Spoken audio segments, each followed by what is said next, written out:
ဒီဓာပြတွေဟာအရန်ပေါ်ဆကြပါတယ်ဓာစာခံတွေရှိမှသူတို့ရဲ့မျက်နှာဖုံးတွေကိုချွတ်လိုက်ကြတယ်ဘာလို့လဲဆိုတော့ဓာစာခံတိုင်းရဲ့မျက်လုံးမှာအနီရောင်မျက်နှာအုပ်စီထားလို့ဘာမှမမြင်နိုင်ကြပါဘူးရာဇဝတ်ကောင်တွေဟာငွေသားယူပြီး30ဘီလီယံကိုခိုးယူခဲ့ကြပြီးအပြင်ကိုထွက်တော့မဲ့အချိန်မှာရုတ်တရက်အချက်ပေးခေါင်းလောင်းမြည်လာခဲ့ပါတယ်လူတစ်ယောက်ကသူ့ရဲ့မျက်နှာအုပ်ကိုလှုပ်ဝက်ဖယ်ရှားလိုက်တဲ့အခါရာဇဝတ်ကောင်တွေကိုယ်တိုင်ကအချက်ပေးခေါင်းလောင်းကိုဖွင့်ခဲ့တာဆိုတာကိုတွေးလိုက်ရပါတယ်အဲ့ဒီနောက်ရာဇဝတ်ကောင်တွေတဲ့ကတယောက်ကအဲ့ဒီလူစီလာပြီးမျက်နှာအုပ်ကိုဖယ်ရှားကအခုမင်းကြည့်ကျင်တလောက်ကြည့်နိုင်ပြီလို့ပြောခဲ့ပါတယ်ကြောက်ရွံ့မှုကြောင့်အဲ့ဒီလူကမျက်လုံးတွေကိုတင်းတင်းမိတ်ပြီးသူ့အသက်အတွက်တောင်းပန်ခဲ့ပါတယ်ဘာလို့လဲဆိုတော့ရာဇဝတ်ကောင်တွေရဲ့မျက်နှာကိုမြင်တာဟာတေချင်းတရားကိုဖိတ်ခေါ်တာနဲ့အတူတူပဲဖြစ်လို့ပဲဒါပေမဲ့ဒီရာဇဝတ်ကောင်တွေကဆန့်ကျင်ဘက်ကိုလှုပ်ခဲ့ပါတယ်သူတို့ကဓာစာခံတွေအားလုံးရဲ့မျက်နှာအုပ်တွေကိုဖယ်ရှားခဲ့ပြီးဘသူ့ကိုမှမထိခိုက်ခဲ့ပါဘူးဘာလို့လဲဆိုတော့သူတို့ရဲ့ခေါင်းဆောင်ကဒီမစ်ရှင်မှာဘသူမှမသေးစေရဘူးဆိုတဲ့ရှင်းလင်းတဲ့ရည်ရွယ်ချက်ရှိခဲ့လို့ပဲ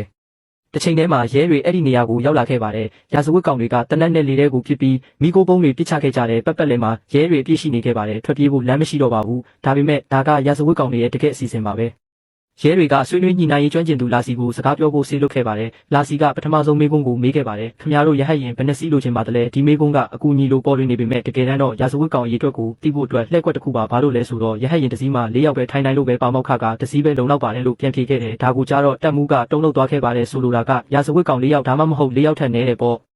သူတို့အခုဝင်ပြီးဖမ်းနိုင်ပြီးဒါပေမဲ့လာစီတန်တရားဖြစ်သွားခဲ့တယ်ဒါထောင်ချောက်ဖြစ်နိုင်တယ်လို့သူမထင်ခဲ့တယ်သူမကန့်ကွက်ခဲ့ပေမဲ့တက်မှုကအမိန့်ပေးခဲ့တဲ့အထူးတပ်ဖွဲ့တွေပင်မကိတ်ကိုရောက်ခဲ့ကြပါတယ်သူတို့ကတကားအောက်ကနေကင်မရာတစ်လုံးကိုအတွင်းထဲထည့်လိုက်တယ်သူတို့မြင်လိုက်ရတဲ့အရာကလူတိုင်းကိုအံ့အားသင့်စေခဲ့တယ်အတွင်းထဲမှာလက်နက်တွေနဲ့လူ30လောက်ရက်နေကြတာကိုတွေ့လိုက်ရတယ်တက်မှုစူးစမ်းနေခဲ့တယ်အဲ့ဒီနောက်စစ်သားတစ်ယောက်ကသတင်းချက်လက်အသစ်ပေးခဲ့တယ်ရာဇဝတ်ကောင်တွေဟာဒီအဖြစ်အပျက်တွေခုလုံးရဲ့ဗီဒီယိုကိုအင်တာနက်ပေါ်တင်ထားခဲ့ပြီးရဲတွေအဲ့ဒီဗီဒီယိုကိုကြည့်လိုက်တဲ့အခါအမှန်တရားပေါ်လာခဲ့တဲ့ဓာစာခံတွေအားလုံးလည်းရာဇဝတ်ကောင်တွေလိုဝစ်ဆင်ထားခဲ့ကြတယ်အခုတော့တကယ်နဲ့အတူကိုခွဲခြားဖို့မဖြစ်နိုင်တော့ပါဘူးတကယ်တမ်းတော့ဒီရာဇဝတ်ကောင်တွေရဲ့ပြစ်မှတ်ကသူတို့လူရက်ခဲ့တဲ့ UP3 10ဘီလီယံမဟုတ်ပါဘူးသူတို့ရဲ့တကယ်အစီအစဉ်ကတခြားတစ်ခုပါအဲ့ဒါကမစ်လို့ခေါ်တဲ့အစိုးရငွေစက်ကူရိုင်းနေတဲ့နေရာကိုတိမ့်ပိုက်ပြီးအဲ့ဒီကဝန်ထမ်းတွေကိုထိန်းချုပ်ကခြေရခံစနစ်မပါပဲငွေစက်ကူအစ်စ်တွေကိုတိုက်ရိုက်နှိပ်ဖို့ပဲဖြစ်ပါတယ်